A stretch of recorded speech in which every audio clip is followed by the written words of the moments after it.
বৈষম্যবিরোধী ছাত্র আন্দোলনের আজ সোমবার মার্চ টু ঢাকা কর্মসূচি।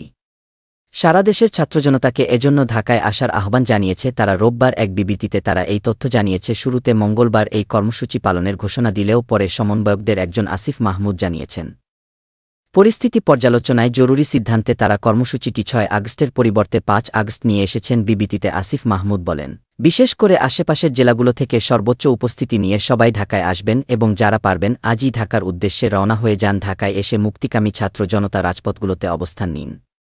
এর আগে এক বিবৃতিতে আন্দোলনের অন্যতম সমন্বয়ক নাহিদ ইসলাম বলেন, যদি ইন্টারনেট ক্র্যাকডাউন হয়, আমাদেরকে গুম, গ্রেপ্তার, খুনও করা হয়, যদি ঘোষণা করার কেউ নাও থাকে, এক দফা দাবিতে সরকার পতন না হওয়া পর্যন্ত সবাই রাজপথ দখলে রাখবেন এবং শান্তিপূর্ণভাবে অসহযোগ আন্দোলন অব্যাহত রাখবেন। সব এলাকায়, পাড়ায়, গ্রামে, উপজেলা, জেলায় ছাত্রদের নেতৃত্বে সংগ্রাম কমিটি গঠনের আহ্বানও জানিয়েছে বৈষম্যবিরোধী ছাত্র আন্দোলন।